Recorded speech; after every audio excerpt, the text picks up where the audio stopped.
In 1939, while Hitler was relentlessly advancing on Central Europe, Benito Mussolini continued to imagine that Italy was destined to dominate the Mediterranean.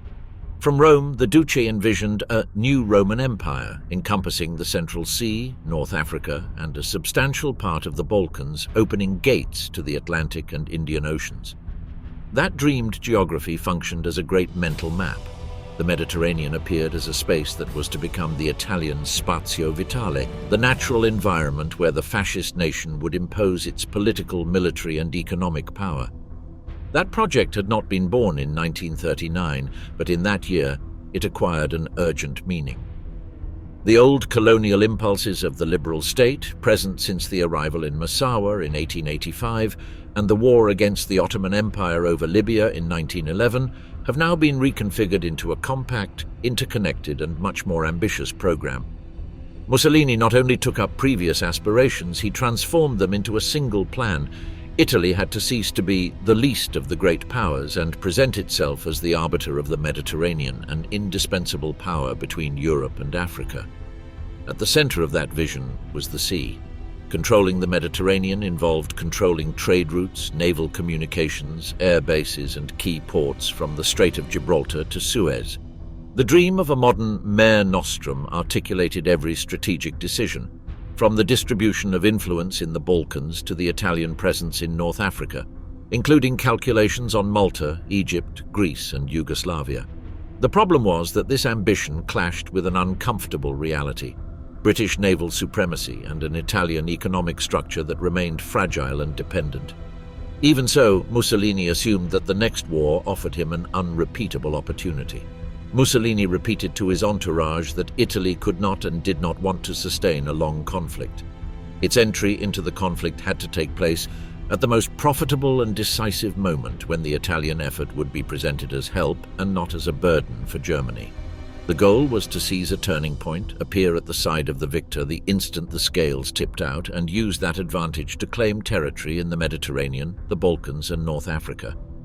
From this logic was born the idea of a parallel war, a properly Italian war, with its own goals and a theater of operations centered precisely on the Mediterranean. Mussolini spoke of terror airstrikes on France and decisive control of Mediterranean waters, as if the conflict were the perfect setting to crown decades of imperial aspirations. While Germany bore the main weight against the Western powers, Italy had to present itself as a maritime and air power, capable of striking enemy routes and receiving territorial concessions in return. The immediate antecedent of this calculation was the occupation of Albania. By April 1939, Italian troops had crossed the Adriatic and overthrown the small Balkan kingdom, which became a de facto protectorate. Mussolini saw Albania as one of the pillars of his new order in the Mediterranean, a bridgehead from which to project influence over the Balkans, complemented by a future Croatia under Italian tutelage. The occupation of Tirana was presented in propaganda as the first stone of the imperial edifice, the advance that showed that Italy could impose its will on the region. From that position, the regime contemplated the map with the eyes of a conqueror. Albania and the future Croatia were to be Rome's two outposts on the Adriatic, dominating the eastern flank of the Mediterranean. Libya and the possessions on the Red Sea completed the illusion of an Italian arc surrounding the Central Sea. Against this backdrop, the campaign in Greece or the operations in North Africa seemed logical steps towards the same goal: to close the Mediterranean to its adversaries and turn it into a space dominated by the Italian tricolour flag. The Italian disaster in North Africa. In September 1940, Italian forces in Libya finally crossed the border into Egypt. The offensive fell on a very small British covering force deployed around Sollum and along the desert escarpment. In front of them advanced the Italian 10th Army with abundant artillery and about 200 light and medium tanks, accompanied by motorized infantry in large columns on the coastal road. The British mission was not to stop the invasion, but to delay it as long as possible and withdraw in an orderly manner to the east. For 4 days, from 13th to 16th September, this small force was withdrawn from Sollum to positions east of Sidi Barrani. The enemy arrived in that small coastal town, little more than a few houses and an airstrip, on the 16th and stopped there. Despite their superiority in men, guns and tanks, the Italian advance was slow and unimaginative. Only on the 16th of September was a flanking movement attempted, and even then, indecision and excessive prudence caused the opportunity to be lost. The British retreat was executed with discipline and a high tactical level. The combination of boldly handled artillery, machine gun fire and rifle fire in well-chosen positions inflicted significant losses on the Italians in exchange for very small casualties, less than 50 men and a small number of vehicles. Meanwhile, the 10th Army, satisfied that it had pushed the enemy out of the Egyptian border, considered a first stage of the campaign completed and assumed that the next move could be made calmly. From their arrival in Sidi Barrani, the Italians were practically immobile for 2 months. The advance was halted and the front line was transformed into a chain of fortified camps. From Maktila, on the coast east of Sidi Barrani, to Sofafi, on the escarpment to the southwest, Italian divisions were installed in defensive positions with closed perimeters, sheltered by trenches, barbed wire and minefields. Within the Italian command, concern and trust were mixed. On the one hand, Marshal Graziani insisted to Rome that, in order to overcome the British defences of Mersa Matruh, he needed more heavy artillery, a full armoured brigade, and at least one additional motorised division. On the other, he believed that the enemy would passively wait for the Italian initiative. Italian military intelligence in Rome, the SIM, systematically overestimated British forces in the theatre, raising its estimates from 200,000 to 300,000 men between October and December and attributing 15 divisions to them. Those figures, far above reality, reinforced the sense that the desert campaign demanded enormous resources, but they also fueled the idea that the British were on the defensive and feared a full-scale Italian offensive. Even so, the warnings did not stop. Since the end of October, the SIM has been pointing out that the enemy was concentrating men and weapons in positions dangerous to the Italian troops and that it was preparing a possible attack.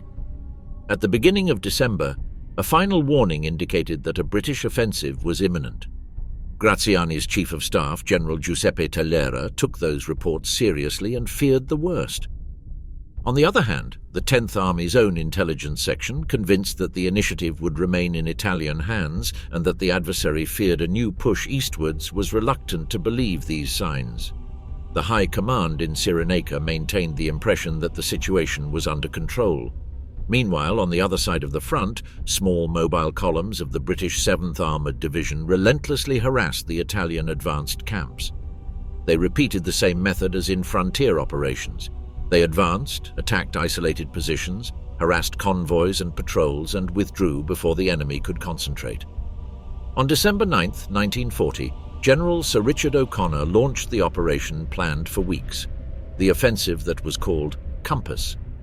Graziani had more than 230,000 men, more than 2,000 cannons, about 400 tanks, and more than 7,000 trucks in operational condition. However, a large part of these forces were dispersed in the different camps, and the most advanced units were poorly cohesive, with morale affected by inactivity and the constant pressure of British coups. O'Connor's plan focused on striking at the heart of the Italian advance device around Sidi Barrani. The Indian and British divisions, supported by Matilda II heavy tanks, were to attack the main camps, starting at Nibewa and Toma, and disorganize the defense before it could react. The Matilda IIs, with their thick armor, soon proved to be virtually invulnerable to the Italian 47mm anti-tank guns. The servants of these pieces were left exposed, without effective protection, and died in large numbers trying to stop the armored advances. The Italian Air Force, limited in numbers and punished by desert conditions, lost a considerable part of its bombers in the first days without managing to alter the course of the battle. In parallel, from the garrison of Mersa Matruh advanced a force composed largely of mixed units, a full battalion of the Coldstream Guards, artillery detachments, light tank squadrons, infantry companies of several regular units and heavy machine guns, even some decoy cars. This grouping was positioned in front of Maktila's camp, observing its movements and ready to intercept any retreat to the west. When it became known that Nibewa had fallen, the command ordered an advance to try to cut off the withdrawal of the Libyan 1st Division. Numerical weakness and the difficulties of the terrain prevented a total encirclement, but the constant pressure pushed the Italians towards Sidi Barrani, and contributed to maintaining disorder in their columns.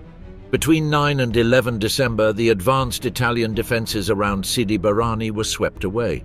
The port and town were left in British hands by nightfall, and several Italian divisions, including the Libyan 2nd and 4th Blackshirts, were destroyed as operational units. Only a few remnants, together with the Libyan 1st Division from Maktila and a camp still intact further east, maintained some fighting capability, but could no longer hold a coherent line. In those 3 days, the British captured tens of thousands of prisoners, hundreds of cannons and dozens of tanks, as well as more than 1,000 vehicles, while the Italian Air Force saw its fleet of useful bombers shrink alarmingly. The fall of Sidi Barrani opened the door to the next phase, the exploitation of success to the west. On the night of 10th December, O'Connor ordered the Armoured Division to send out fast columns to block any retreat from the Sofafi area, advance towards Buk-Bok and pursue the Italian remnants in the direction of Halfaya, Sidi Omar and Sollum. At the same time, the relief of the Indian 4th Division, assigned to the Sudan front, was planned by the Australian 6th Division, which would take over in the Western Desert. In the weeks that followed, the offensive advanced along the Libyan coast. Bardia, the first major Italian fortress on Libyan soil, fell after a siege and assault planned with the same pattern. Intense artillery preparation, night infiltrations, and the eruption of infantry supported by tanks.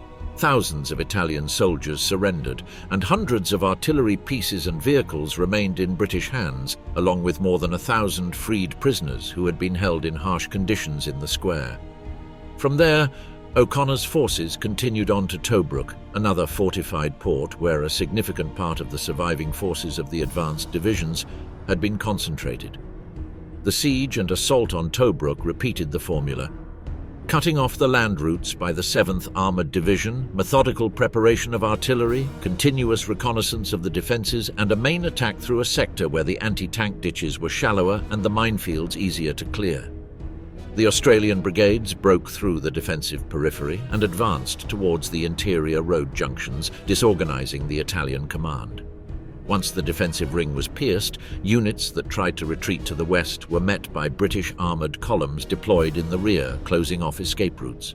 The pursuit culminated in February 1941 with the battle in the Beda Fom area, where the remnants of the 10th Army, trying to escape westwards, were intercepted by British mobile forces on the coastal road. The maneuver, which combined blockades on the main route and attacks from inside the desert, ended in the surrender of tens of thousands of Italian soldiers. The commander of the 10th Army, General Tellera, was killed in action during these final engagements, while entire columns were forced to lay down their arms along with their artillery and tanks. In the balance of those 2 months, the so-called Army of the Nile had advanced about 800 kilometers from the Egyptian border, had defeated and destroyed an Italian army composed of several army corps, and had captured about 130,000 prisoners, about 400 tanks and about 1,300 artillery pieces, in addition to enormous quantities of war material, at the cost of relatively small losses of their own. The collapse of the Italian African Empire. In Sudan, it was considered impossible with such limited troops to cover the entire line, so small mobile forces were ordered to occupy the main border points and hold out until they were attacked by superior forces in order to delay the enemy rather than abandon the posts without fighting. These small units of the Sudan Defense Force were making rapid raids against Italian posts in the first months of the war. When the Italians attacked with vastly superior forces Kassala on the 4th of July and Galabat on the 6th of July, the British and Sudanese defenders launched delays, inflicted heavy losses, and then withdrew unpursued, despite the huge disparity in numbers. A similar policy was followed in Kenya. Light garrisons held the border posts for as long as possible. At Moyale, a single company of the King's African Rifles held out for weeks in a small fort against an Italian force about the size of a brigade, and a retreat was only ordered when a second enemy brigade approached and the post was virtually surrounded. While fascist propaganda presented these limited advances as great victories, Rome knew that the strategic balance was fragile. To support a possible internal uprising, the British had prepared in advance a certain supply of weapons and a mission to contact the Ethiopian patriots. After the start of the war, Emperor Haile Selassie arrived in Sudan to become a symbol of resistance and settled in Khartoum, in the hope of being able to return to Abyssinia.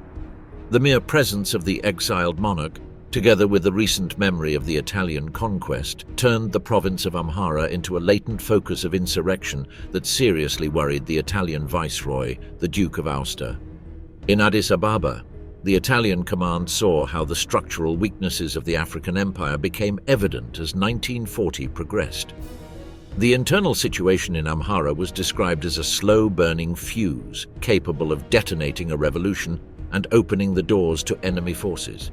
The colony lacked effective defenses against aerial bombardment and suffered from severe shortages of modern weapons, ammunition, rubber, and fuel. Aosta warned Rome that, if these resources did not arrive, the only thing possible would be to prolong the resistance as long as possible. Despite the shortcomings, the Italian garrisons at Kassala and Gallabat still managed to repel British attacks in the first week of November, thanks mainly to the massive intervention of the Air Force. However, these local successes did not alter the overall picture. The Italian African Empire was isolated by sea, dependent on long and vulnerable logistical routes, and relied on colonial troops, the Askari, whose loyalty was called into question if the situation worsened. In December 1940, a seemingly minor action on the Kenyan border would have decisive strategic consequences. When South African forces overwhelmed the small Italian post of El Wak, they also captured codebooks and ciphers. That victory coincided with another invisible blow. The Bletchley Park detachment in Cairo managed to break the cipher codes of the Italian Supreme Command. From the end of the year, everything that the Duke of Aosta communicated to Rome about East Africa was practically within the reach of the British decipherers, and General Wavell and his staff became available with almost real-time information about the Italian situation, fears, and plans. When Operation Compass in the Western Desert ended with the collapse of the 10th Army in Cyrenaica, in Addis Ababa it became clear that British attention would be directed to the next major target of the theatre, Italian East Africa. The Italian commanders assumed that the British would concentrate a significant part of their air power and armoured forces against this isolated enclave. General Trezani, head of the local general staff, downplayed an invasion from Somalia due to logistical difficulties and placed the main threat in the north along the border with Sudan. Meanwhile, the military situation was rapidly tilting in favour of the Allies. From Kenya and Sudan, British and Commonwealth forces were reorganised under commanders such as Alan Cunningham and William Platt. Their campaigns in the first months of 1941, later described as brilliant, reduced Italian resistance by 6 months to only an organised centre in the Gondar region. Torrential rains prevented an immediate assault on that last stronghold, but Allied air superiority turned the Italian isolation into a progressively tighter encirclement, with bombed bases and communications cut off. The figures that reached Rome underscored the magnitude of the disaster. Altogether, nearly 20,000 Italians had died in North Africa and another 8,550 in East Africa. By August 1941, around 200,000 Italian troops were already in British hands, a substantial part of them from the campaigns in Ethiopia and Eritrea. The African empire that Mussolini had proclaimed just a few years earlier was dismantled in a matter of months, and the almost simultaneous loss of eastern Libya and Italian East Africa turned his imperial dream into an occupied territory, stripped of its resources and its strategic role in the war. Mussolini's Balkan adventure. The invasion of Albania was decided in a hurry, almost as a gesture of wounded pride after seeing Hitler appropriate what was left of Czechoslovakia. Galeazzo Ciano presented the operation as a move that fit into the spirit of the Axis and that allowed Italy to directly threaten Greece and Yugoslavia. However, the Italian command arrived ill-prepared. General Guzzoni had been informed just a week earlier several units lacked equipment and had to be replaced at the last minute, and the contingent of about 22,000 men was small compared to the up to 60,000 defenders planned. Albanian resistance was minimal, and the campaign ended in a few days, reinforcing around the Duce the illusion that lightning conquests could be repeated without serious preparation. In Greece, the occupation of Albania had an immediate effect. Public opinion reacted with hostility towards fascist expansionism, while the government of Ioannis Metaxas treated Italy as formally correct, even friendly on the surface. Behind that courtesy, Athens ordered a partial mobilization and made it clear to the German representative that any violation of the border would be met with force if necessary. Suddenly, Italian units settled in front of the Greek mountains, and a hitherto relatively quiet border was transformed into an area fraught with tension. Throughout 1940, the Greek problem returned again and again to Mussolini's table. For him, Greece remained a British outpost in the eastern Mediterranean. Historical ties to London, economic and financial ties, even the detail that much of Greece's public debt was in British hands. In this reading, Athens appeared as an obstacle to Italian hegemony in the region and at the same time as a political opportunity. The Duce wanted to show that Italy could wage a parallel war with its own objectives without simply following the trail of German victories in northern and central Europe. At the end of October 1940, that idea crystallized at a key meeting at the Palazzo Venice.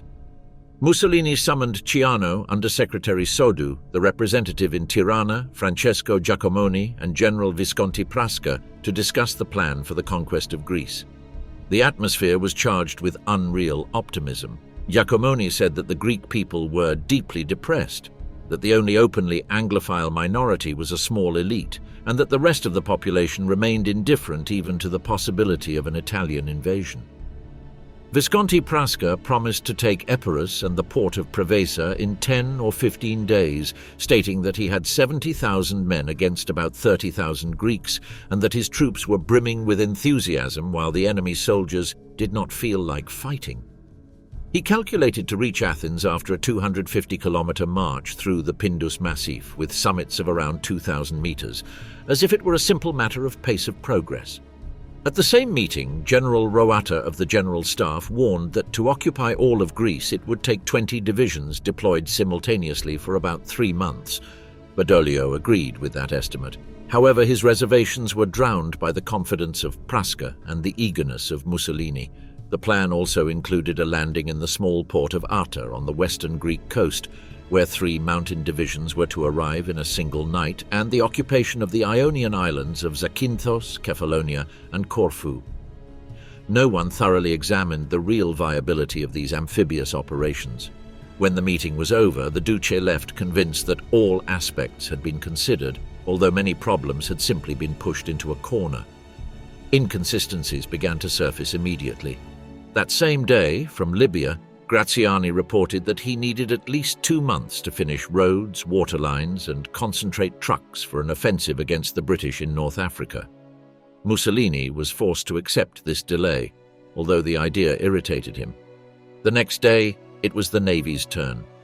The Deputy Chief of the Naval Staff, Somigli, explained that the fleet could land a division in Corfu and move troops to Albania, but not simultaneously make the risky landing in Prevesa. He also made it clear that a coastal advance to the south, supported from the sea, was unrealistic. The Royal Navy could block supply routes with ease. Without Prevesa's base, the very heart of the plan was touched, but the operation was not cancelled. The Italian Air Force was also late. On paper, it had more than twice as many aircraft as the Greek Air Force, but General Pricolo warned that it would not be fully deployed until early November. If the offensive started earlier, only Tirana Durazzo Devoli could guarantee the defense of the area. Bombers would operate without fighter escort, and ground troops would lack adequate air cover. Badoglio insisted to Mussolini that the time invested in preparing was never wasted time, and that the ideal was to gather up to 16 divisions to complete the campaign in a month, repeating the logic he had defended in the Ethiopian War. But when he went personally to express his reservations, he found the Duce irritated, convinced that the objections were pure defeatism. The offensive was maintained with a slight adjustment. The attack was set for October 28th. From Berlin and from Hitler's headquarters, the Italian initiative was viewed with suspicion from the beginning. For the Führer, the operation was stupid.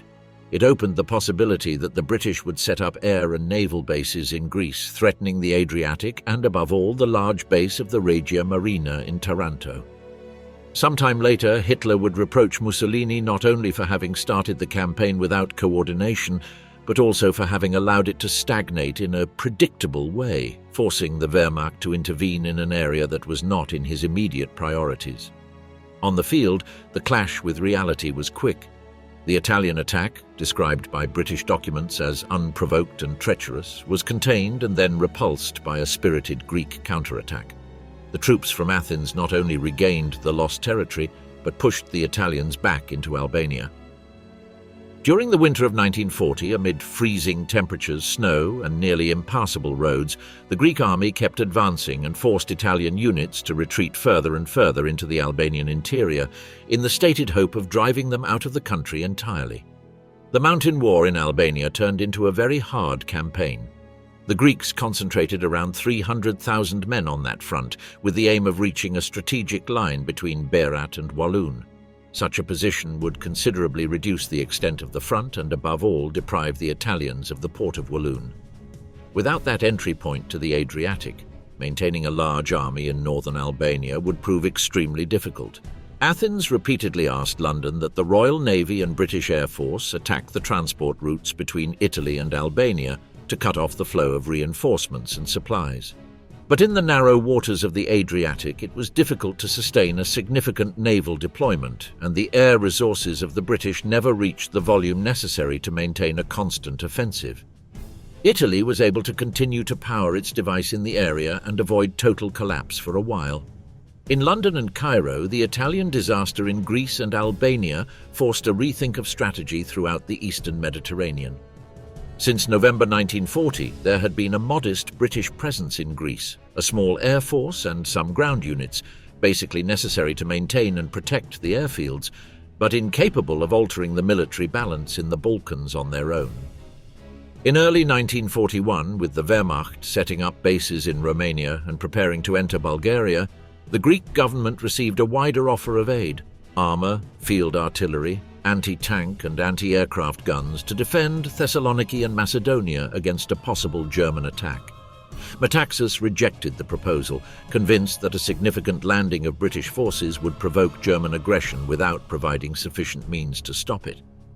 Only after his death at the end of January did the new government change its position and ask what concrete help London was willing to send if Germany attacked through Bulgaria. Britain's response involved a painful shift in priorities.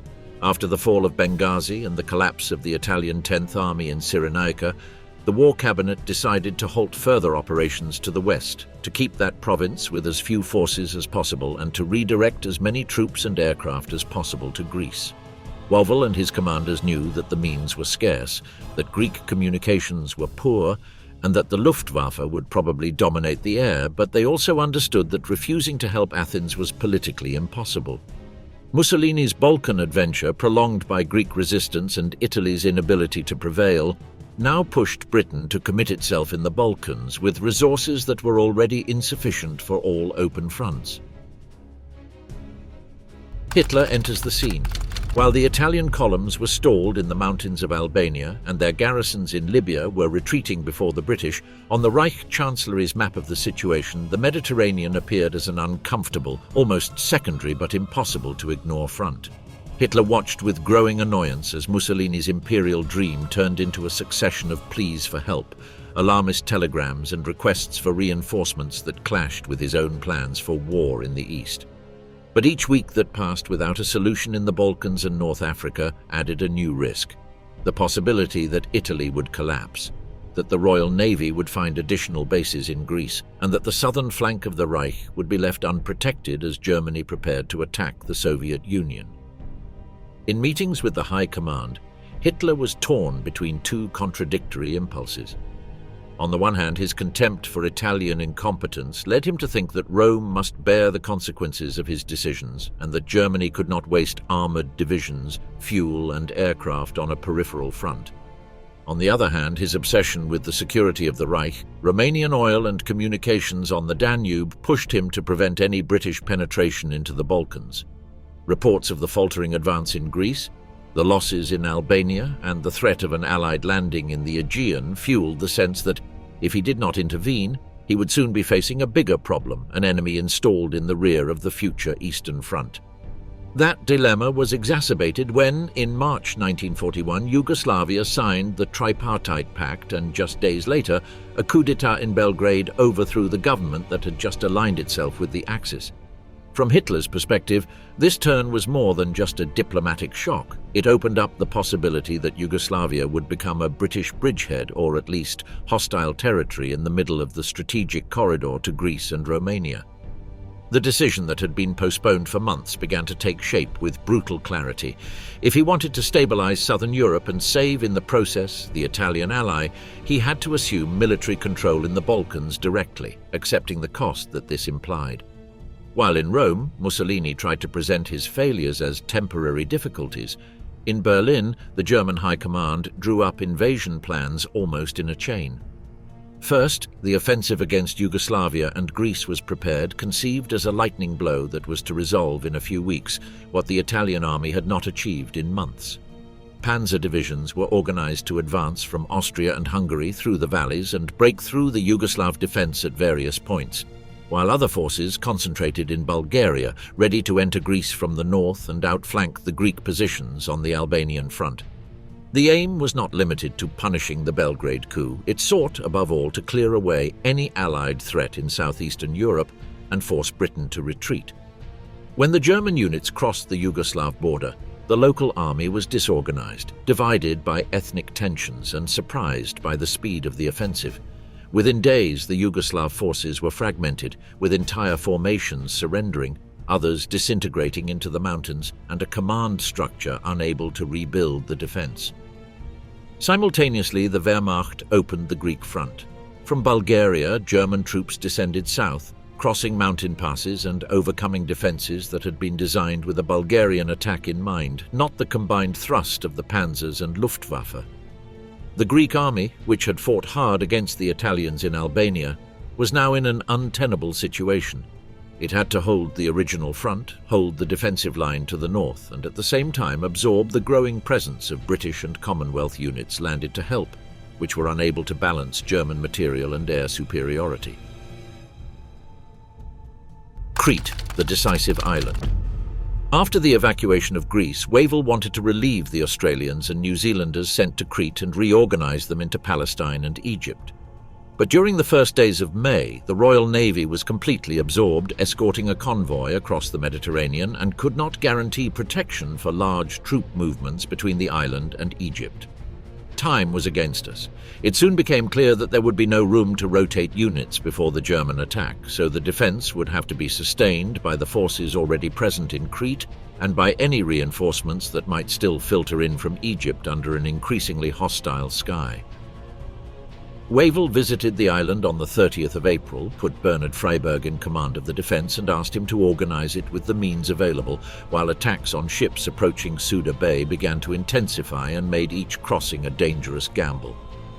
The British position in Crete had an immediate past. From 1st November 1940, London had sent a small force, the headquarters of an infantry brigade, 2 battalions, the 2nd Black Watch and the 1st York and Lancaster, and some support elements. At that time, the island was home to a Greek division. There seemed to be no imminent threat, and the objective was very specific: to secure Suda Bay as a refueling base for the Navy. Over time, things changed. The Greek division was withdrawn, the 1st Welsh Regiment was added in February, and a base for a full division was ordered to be prepared. An airfield was built at Alamein, west of Chania, and the Heraklion runway on the eastern tip of the island was upgraded, although chronic shortages of aircraft in the Middle East prevented squadrons from permanently stationing there. A commando unit arrived to strike the nearby Italian islands, and the growing importance of Suda Bay during the Greek campaign led to the mobile Naval Base Defense Organization being sent to reinforce the harbor defenses. Crete itself was a complex military problem. The island was about 160 kilometers long by 40 kilometers wide, dominated by mountain massifs and with a single main road running along the north coast, where all the significant ports were located. The roads that connected the north and the south were few and bad. Landing sites could be found on the southern coast, but there were almost never easy exits to the interior or reasonable links with the rest of the territory. The result was an elongated island, difficult to travel and very vulnerable to whoever dominated the air. Freyberg distributed his forces in 4 large sectors. In Heraklion, under the command of Brigadier Chapelle, 2 British battalions, 3 Greek battalions, about 300 Australian riflemen, and about 250 artillerymen converted into infantry were concentrated. In Retimo, under the command of Vasey, operated the headquarters of the 19th Australian Brigade, with 4 Australian and 6 Greek battalions. Souda Bay was left in the hands of General Weston, with the improvised 16th and 17th Australian battalions, about 1,200 British riflemen assembled from various units, the 106th Royal Artillery Regiment armed as infantry, and 2 Greek battalions. In the Maleme area, Brigadier Puttick grouped the 4th New Zealand Brigade west of Chania, the 5th New Zealand Brigade around the airfield, and the improvised 10th Brigade, composed of New Zealand units mixed with additional Greek battalions. The field artillery came largely from captured Italian pieces intended for static defence. There were anti-aircraft defences around Souda Bay, Maleme and Heraklion, and 2 infantry tanks were allocated to each airfield, Heraklion, Retimo and Maleme, plus 3 additional tanks for the island. Everything was linked by the only road on the north coast, an obvious target for German aviation, and the lack of transport made it impossible to conceive of large-scale reinforcements between sectors. The airfields would have to fight as separate forces, with a very simple common plan to prevent the enemy from capturing them and to prevent any landings, whether airborne or by sea, on nearby beaches. While this device was being fine-tuned, enemy air pressure was increasing. Luftwaffe attacks were concentrated on Souda Bay and the ships trying to supply the island. The bombardment was becoming more and more intense and made it clear that the small force of fighters based in Crete would have no chance of surviving. If they stayed, they would be destroyed on the ground without providing an effective defense. It was decided to withdraw the few remaining aircraft, an operation that was completed on the 19th of May. Thus, when the German assault began, there were no Allied fighters on the island, except for 2 Hurricanes that managed to arrive on the 23rd of May, too late to change the balance. The main attack was prepared under the codename Merkur, the large airborne operation with which the Germans intended to seize Crete.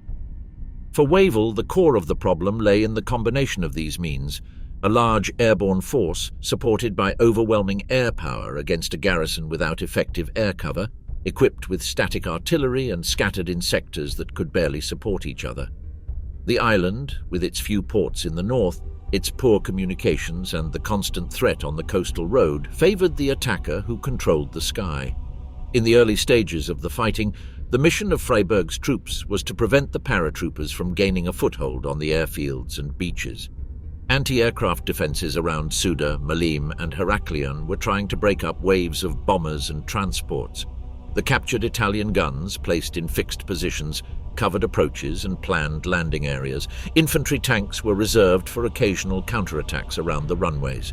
As the days progressed, the sea around Crete became a lethal space. Every approach of cruisers and destroyers was made under the risk of massive air attacks. When it came time to withdraw the forces in the Heraklion area, virtually the entire garrison, save for the wounded who could not move, was evacuated on the night of 28th to 29th May by cruisers and destroyers. Further west in the Maleme-Chania-Souda sector, the units that were still operational undertook a painful retreat southwards, in the direction of Sfakia, protected by lay force, the New Zealand 5th Brigade and the Australian 19th Brigade acting together with the support of the New Zealand 4th Brigade, some light tanks of the 3rd Hussars, artillery batteries and a battalion of Royal Marines. On the 30th, the enemy made contact with the rear but was repulsed and barely managed to interfere in the last phases of the embarkation. The naval losses were so high that it was decided to end the operation on the night of 31st May to 1st June, which meant that a significant part of the force would remain irretrievably on the island. In Retimo, the situation was even more tragic. The headquarters of the Australian 19th Brigade had been moved to the Souda area in the early days of the battle, leaving command to Lieutenant Colonel Campbell. Communication on land was cut off by the Germans and the post lacked ciphers, so it could only transmit clear messages. Freiberg attempted to get the order to retreat by means of an aircraft that was to launch instructions by air, but the aircraft never returned and the defenders never received the signal to evacuate. The Australian 2 1st and 2 11th Battalions, together with their allies, held the position until 31st May. when after fierce fighting against vastly superior forces supported by tanks, they were finally overrun. Most of the garrison was taken prisoner. Only a few small groups managed to escape into the mountains, and some reached Egypt weeks later. By the end of the battle, of the 27,550 imperial troops present at the start of the German attack, 14,580 had been evacuated, 7,130 of some 14,000 British, 2,890 of 6,450 Australians, and 4,560 of 7,100 New Zealanders. The rest made up a balance of about 13,000 men killed, wounded, and prisoners, a figure whose exact breakdown was not yet known when Wavell wrote his report. The main cause of the failure, in his opinion, lay in the overwhelming enemy air superiority and in the way in which the Luftwaffe knew how to coordinate its action with the ground forces. For Wavell, the defense of Crete, although unsuccessful, thwarted the enemy's plans for further operations by destroying a very considerable portion of his airborne troops and a large number of aircraft. German casualties were estimated at least 12,000 to 15,000 men, with a very high proportion of deaths, and he argued that the bloodletting had probably saved Cyprus, Syria, Iraq, and perhaps even Tobruk.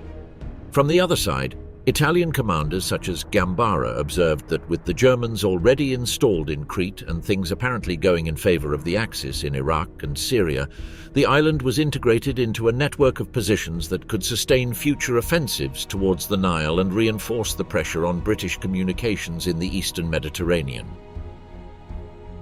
Rommel and the Africa Corps. Erwin Rommel arrived in Tripoli on the 12th of February 1941, convinced that the British defences in Cyrenaica were fragile and could be tested immediately. His initial idea was simple and ambitious at the same time. First take El Agheila, consolidate a bridgehead there, and in the summer launch a major offensive that would reconquer all of Cyrenaica, cross the Egyptian border and advance towards the Suez Canal. Around this vision, the new German contingent sent to the desert began to take shape, the nucleus of what would become known as the Africa Corps. In the Italian command, the impact of Rommel's arrival was immediate. General Italo Garibaldi was ordered to gain 3 or 4 weeks, while Italian-German armoured reinforcements were concentrated in Libya. Its infantry divisions were described as static and unarmed, vulnerable to a mechanized enemy estimated at 2 armored divisions and 7 or 8 motorized divisions. Rommel's dynamic and bold temperament set off alarms in the Italian capital. For the Supreme Command, any offensive advanced before the 5th Light Division was complete, and the 15th Panzer and Ram reached full strength could turn the German presence in Africa into a reckless adventure. The intelligence services were ordered to calculate precisely what forces might be available in early May, with an eye on a limited operation, retaking Benghazi without risking a defeat that, it stressed, had to be avoided at all costs. Rommel, however, was not willing to wait. He flew to Berlin, where he was told that with Operation Barbarossa imminent, there would be no more reinforcements in the short term. When the 15th Panzer arrived at the end of May, it could attack British outposts at Agadeibia and even recapture Benghazi, but no more. Back in Tripoli, Rommel assured Garibaldi that his plans for a much more ambitious offensive had been accepted. The lightning reconquest of Cyrenaica began on March 24, 1941, with the capture of El Agheila.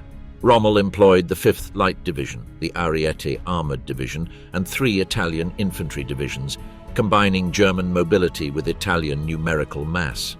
In Rome, it was insisted that the defensive deployment must be solid and safe, but on the ground the pace was imposed by the new German command. As it moved eastward, the Italian chain of command was dragged down by a campaign that was accelerating more than anticipated. The British situation facilitated this impulse. After the conquest of Benghazi in February, the High Command in London had decided to halt the offensive in Libya so that it could send forces to Greece. Strategic priorities shifted to the Balkans, and the so-called Nile Army was weakened in the desert just as the Axis was reinforcing the Libyan front. The German offensive advanced in successive stages. Behind El Agheila, units of the Africa Corps and their Italian allies pushed British forces along the coast and inland. Agadeibia fell first, opening the door into the heart of Cyrenaica. Then it was the turn of Benghazi, the great port whose loss reversed the British success of the previous winter. As the offensive continued, Bardia and Sollum on the border also passed into Axis hands. The advance combined frontal strikes with rapid penetrations, using the coastal roads when possible and the desert when it was convenient to surprise on the flanks. On April 11, 1941, Tobruk was surrounded. The Australian and British garrison, entrenched in a perimeter of fortifications and trenches built before the war, was suddenly cut off as the armoured columns continued eastward. 4 days later, Rommel himself stood on the border with Egypt. Within weeks, the strategic balance in the desert had shifted. The enemy that a few months earlier was retreating from Sidi Barrani and Bardia was now the one pushing the British towards their base in Egypt, leaving behind a key besieged port. The siege of Tobruk became the new centre of gravity of the campaign. The Italian forces of 21st Corps, reinforced and hardened by German infantry battalions, occupied the encirclement positions around the square, while new divisions, such as the Trento, were incorporated into the arrangement. Further east, the border defences of Halfaya, Sollum and Capuzzo, built during the summer, were garrisoned by German infantry. To the south, at Sidi Omar, the Savona division was established. Between Tobruk and the border, mobile forces were deployed. The 21st Panzer Brigade asterisked the Tri Capuzzo south of Gambut, near Rommel's headquarters. The 15th Panzer and the 91st Light Division were grouped around El Adem, Ed Duda and Sidi Rezeh. The Ariete and the Trieste, further south, occupied Bir el Gubi and Bir Hachaim. This is how the Panzergruppe Africa took shape, with the Africa Corps as an armoured corps and a strong Italian component around it. For Britain's new commander-in-chief in the Middle East, Claude Auchinleck, who took command in July 1941, the main issue became how to rein in Rommel and relieve Tobruk. Their goal was to trap and destroy the Axis forces in eastern Cyrenaica and then drive them out of Tripolitania. But to achieve this required facing an enemy that had been able to adapt its artillery and its deployment to the terrain of the desert. When the British armoured brigades tried to take the German tanks from the rear, they were met with batteries of 88mm guns emplaced as anti-tank weapons, formidable weapons for which they had no equivalent. Enemy artillery, combined with mobile counterattacks by panzers, repeatedly thwarted British attempts to nullify their manoeuvre. In this game of advances and counterattacks, the use of desert terrain became crucial. The Germans and their Italian allies fortified key sectors around Tobruk and the Gazala line, but kept their armoured forces ready to move over wide arcs south of the British positions. The empty space of the desert, far from being an obstacle, was used as a manoeuvring field to envelop, cut lines of communication, and strike where the enemy least expected it. Mine belts and infantry positions served as defensive anchors, while columns of tanks and anti-tank guns moved quickly to exploit any gaps or repel attacks. Between January and June 1942, convoys crossing the Mediterranean managed to deliver 474 Italian tanks and 4,772 Italian trucks, as well as 331 German tanks to North Africa. The arrival of Luftflotte II from Kesselring and the heavy attack on Malta temporarily reduced the threat to supply routes, allowing several convoys to reach Tripoli by the end of 1941. In Mussolini's eyes, the combined use of submarines to carry ammunition and fuel, the effort of the Navy and the Air Force, and Rommel's prudent and bold conduct of operations seemed to announce that the Battle of Africa was won. A desert in unstable equilibrium. The North African desert had become a chessboard of continuous attrition, where every advance was paid for with fuel, men, and nerves. While Tobruk was still surrounded and Rommel threatened Egypt, the British High Command was preparing a major offensive that aimed to break the siege and, if possible, expel the Africa Corps from Cyrenaica. That offensive was called Operation Crusader, and on paper seemed to offer an opportunity to regain the initiative that the Italians and Germans had snatched months earlier. In November 1941, the 8th Army launched westward from the Egyptian border. Their columns fanned out, seeking to envelop the German armoured forces and at the same time to approach Tobruk to link up with the besieged garrison, which was preparing sorties from the interior. The 7th Armoured Division, New Zealanders, South Africans and Indians advanced in clash with enemy reconnaissance patrols, while the Luftwaffe and Regia Aeronautica bombed runways, depots and supply columns. The offensive did not unfold as a clean blow, but as a succession of confused fighting around names that would become familiar: Sidi Rezek, Bir el Gubi, the Halfaya Pass. Day after day, the operation became a maneuvering struggle in which both sides tried to trap the opponent's armoured vehicles in previously prepared firing ranges. The British concentrated their armoured brigades to look for the decisive clash, but they were repeatedly met with hidden anti-tank guns, especially the dreaded 88mm, which destroyed tanks at long range before they could close the gap. Rommel was also not in complete control of the situation. Its armoured divisions suffered serious casualties, and its supply lines stretched along a hostile coast, constantly under attack by the Royal Navy and RAF. At times, the sea denied him the expected reinforcements. Other times, the convoys arrived, but the gasoline was not enough to sustain prolonged operations at depth. The sea and the desert conspired to turn any tactical victory into a logistical problem, and the Marshal was forced to improvise rapid counterattacks, the famous turns to the south or to the British rear, which confused his adversaries but also wore down his own troops. For weeks, Operation Crusader showed an almost chaotic alternation of advances and retreats. One day, British reports might announce that enemy armour was retreating westward. The next, a new German onslaught hit the bare flank of a brigade and forced the entire front to be reorganized. Around Sidi Rezeg, the fighting became especially fierce. Airfields changed hands, motorized columns were isolated, radios transmitted contradictory orders while the dust of battle covered the horizon. Inside Tobruk, the garrison held out in a parallel war of artillery, mines, and small night attacks. The Australians first, and later the British and Polish units, felt that time was against them, but they knew that the main effort was fought outside the perimeter. When, after weeks of fighting, the vanguards of the 8th Army managed to open a corridor of communication, the feeling of relief was mixed with extreme fatigue. Winter found British forces advancing as far as El Agheila on the western edge of Cyrenaica, but also exhibiting clear signs of exhaustion. The armoured material was badly worn. The crews had been without real rest for months, and the logistical lines now stretched through hundreds of kilometres of desert. Rommel sensed this weakness, and in January 1942 he took the initiative again.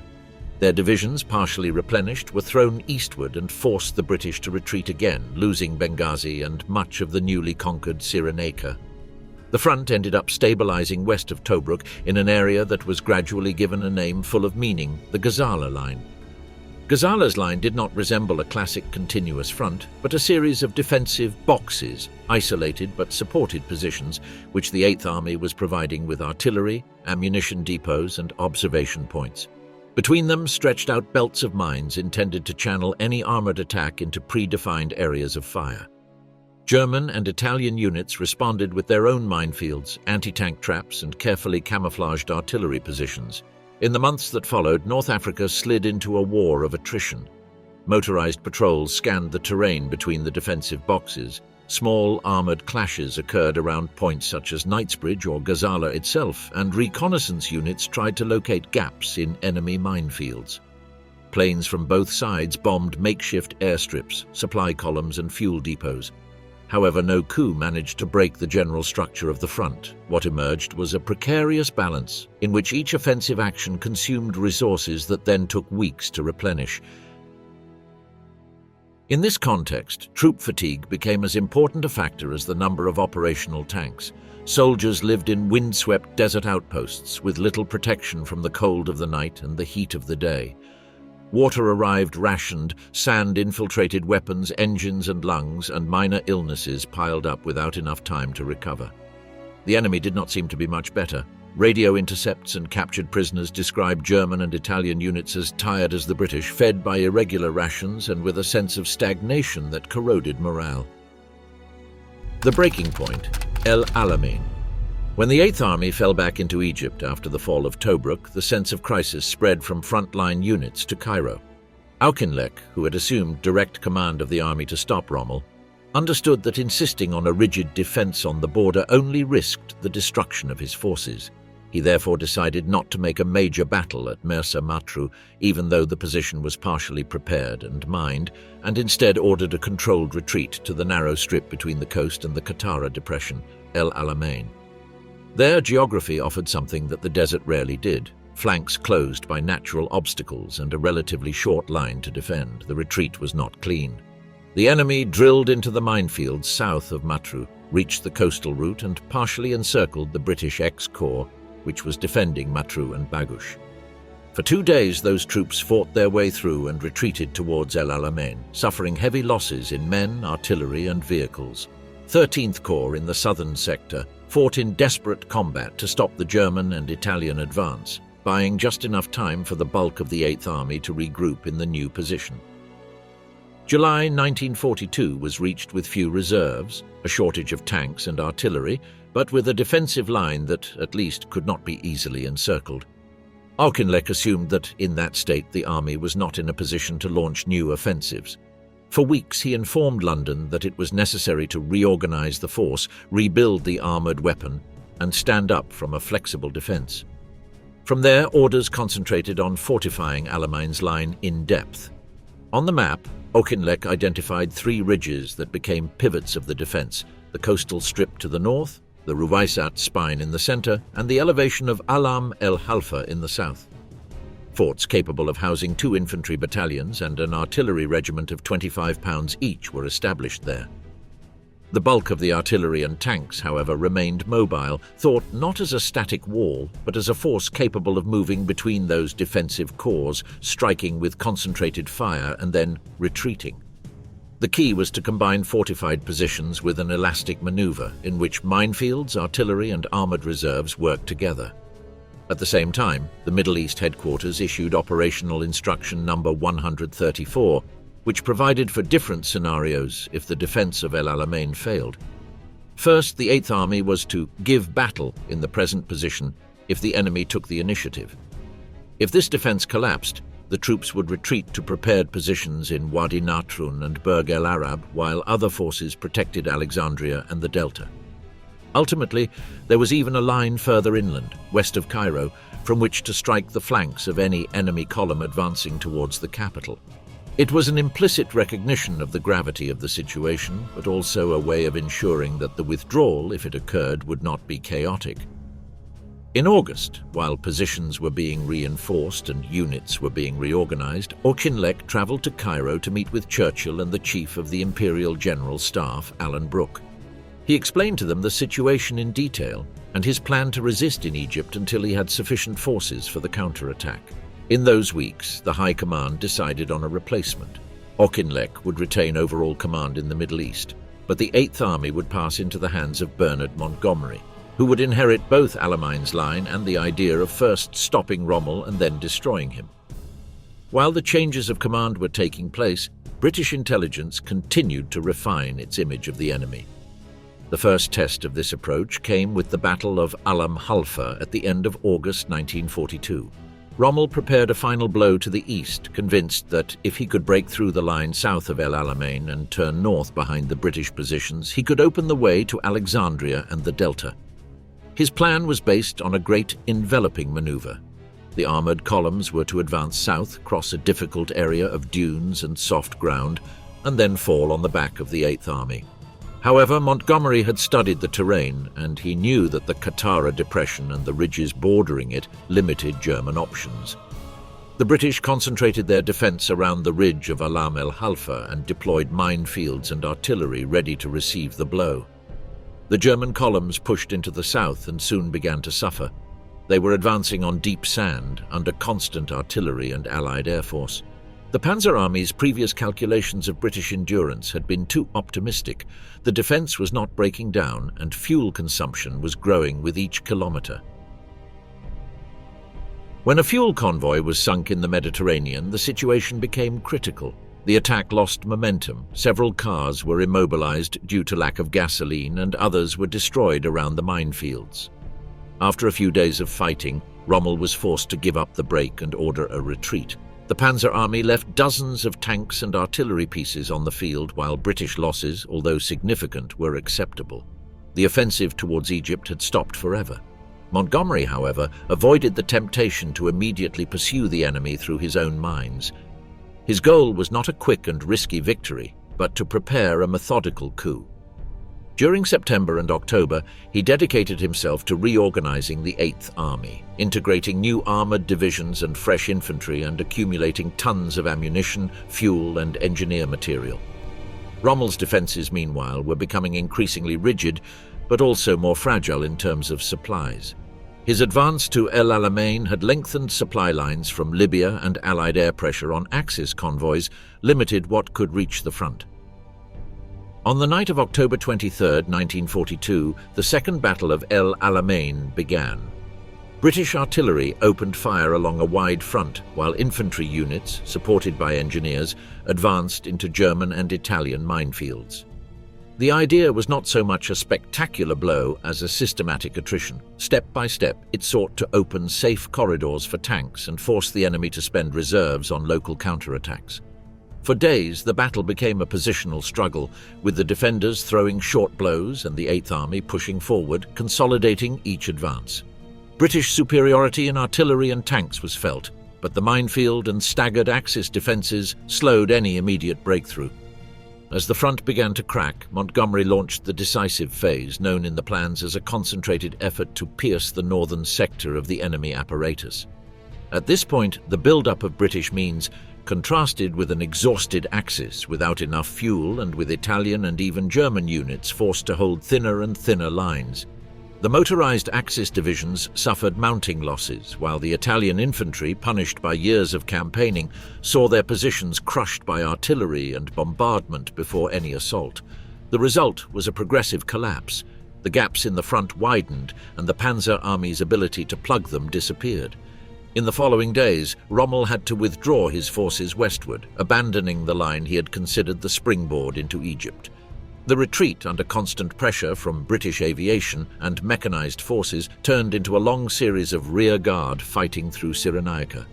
For the Wehrmacht, El Alamein meant the first clear land defeat against an Allied army in the west. For Italy, it meant the irreparable loss of material and veteran units, as well as the collapse of the dream of advancing towards the Suez Canal. From that point on the Mediterranean front, it was no longer discussed whether the Axis could conquer Egypt, but how quickly it would be pushed back to Libya and Tunisia. The collapse of the Axis in Africa. On November 8, 1942, when the Axis defeat at El Alamein was still being assimilated, British and American troops landed in Morocco and Algeria. Those convoys approaching the coasts of North Africa, protected by a powerful naval and air escort, opened a second front in the western Mediterranean. From the outset, the Vichy forces offered limited and confused resistance as the Anglo-Americans began to advance eastward, with Bizerte and Tunis as their final objectives. For the Axis command, this move posed a direct threat to Rommel's rear. If the Allies managed to consolidate themselves in Algeria and Morocco, the army retreating from Egypt risked being caught between two fires. Hitler's reaction was immediate. He ordered the occupation of the area of France that still remained under Vichy control and the reinforcement of the central Mediterranean. The Italians took control of Corsica, while the German 10th Panzer Division was sent to Tunis, followed by the Italian Superga Division, with the mission of securing Tunis and Bizerte before the Allies could reach them from the west. At the same time, the remnants of the Italian-German armies, which had begun their retreat from El Alamein, covered nearly 1,000 kilometers in just 18 days until they reached the line of El Agheila, reduced, exhausted, and with the Italian units especially decimated. In that context, Marshal Ugo Cavaliero flew to Libya and, in an attempt to impose order on the disaster, confirmed Ettore Bastico as responsible for all Axis forces in the African theatre. The instructions were as grandiloquent as they were unrealistic: to resist to the end in the Mersa Brega-Agheila position, and at the same time to do everything possible to preserve Tripolitania. Bastico suggested that Rommel, already promoted to field marshal, was morally exhausted and that perhaps he should be relieved. But Cavaliero, supported in part by the propaganda perception surrounding Rommel, refused. When Bastico called for tanks, heavy artillery, anti-tank guns, air reinforcements and vehicles to rebuild an army capable of fighting, Rome promised him that everything would arrive in the shortest possible time. Those reinforcements never materialized. Faced with the reality of bleeding divisions, Bastico compressed the device. 7 divisions disappeared from the lists, including the Folgore, the Ariete, and the Littorio, symbols of the Italian presence in the desert. The rest were reorganized into an armored corps consisting of the Centauro and Giovanni Fascisti divisions and an infantry corps with the La Spezia, Pistoia and Trieste divisions. On paper, it was a new army. In practice, it was poorly equipped, severely short of vehicles and fuel, and with no margin to withstand a prolonged offensive. Rommel, convinced that staying to fight at Mersa el Brega would mean the total destruction of the Italian-German team, sent General Giuseppe de Stefanis to Rome to pressure Cavaliero and Mussolini in favor of a retreat to Buerat, closer to Tripoli and therefore easier to supply. After a direct interview with Rommel, Bastico ended up accepting the diagnosis. Withdrawing offered at least the possibility of gaining a few weeks to reorganize the troops and, perhaps, receive part of the promised reinforcements. While the Africa Corps and the Italian units withdrew, the British Eighth Armada followed in their wake, taking up positions in Cyrenaica and pushing step by step towards Tripolitania. The British strategic plan, defined months earlier by Auchinleck, followed his logic. To secure Cyrenaica, consolidate air and naval bases that would allow them to dominate the central Mediterranean, capture Tripolitania and, if circumstances demanded it, reach Tunisia to prevent the Axis from entrenching itself there and threatening Egypt or the Suez Canal again. Meanwhile, Anglo-American forces arriving with the operation from Morocco and Algeria were advancing eastwards. From their new ports and airfields, they began to press on the Tunisian coastal strip, while the Germans and Italians fleeing from Libya tried to establish a defensive line supported by the so-called Mareth Line, inherited from the French fortifications. In that narrow strip between the Mediterranean and the desert, the war became a struggle for time. The Axis needed to stabilize the front before the columns coming from El Alamein and those marching from Algiers were fully linked. In February 1943, Mussolini handed Giovanni Messe a task that was very much a trap: the command of the Italian forces in Tunisia, renamed the First Armada. Messe, considered the best Italian general, organized his army behind minefields, barbed wire, anti-tank ditches, and carefully studied positions. He had thoroughly analyzed the Battle of El Alamein and knew that, if he wanted to resist, he needed to force the enemy to pay every meter at a high cost. However, Rommel still retained, at least for a time, the operational direction of the whole. With Ambrose's backing, he launched a series of offensives aimed at striking the Allied western flank and protecting the right shoulder of the position behind the Mareth Line. The boldest blow came at the Kasserine Pass between 19th and 22nd February. There, German and Italian units managed at first to surprise still inexperienced American forces and open a breach that seemed to herald a new turn in the campaign. But difficult terrain, rains, rapid Allied reaction and mounting pressure from Montgomery on the Libyan-Tunisian border slowed the advance. The counterattack was deflated, and the opportunity to break the siege was definitively lost. Rommel attempted one last coup at Medinine on March 6, 1943. Their aim was to disrupt the preparations for the British offensive that everyone knew was imminent, but by then the armoured divisions had to be reorganised almost from scratch, and many tanks were in urgent need of repairs. The attack was delayed, and when it finally got underway, it hit an enemy already prepared, with plenty of anti-tank artillery and air superiority. Medinine did not change the balance of forces at all. She only confirmed that the Axis no longer had the capacity to impose the initiative. In Italy and the occupied territories, Carabinieri reports began to record climate change. As the situation in Tunisia became more precarious, reports spoke of very cautious forecasts, a widespread sense that enemy material was outmaneuvering their own, and a growing fear that Axis forces would not be able to hold out for long. In April, with the outcome in Tunisia already in sight, the population lived in a state of strong apprehension. The Allied bombardments of Italian cities were intensifying, and everyone took it for granted that after the fall of Africa, the enemy air offensive on the peninsula would become even harsher. When the final positions in Tunisia collapsed and German and Italian forces surrendered in May 1943, the defeat had catastrophic proportions.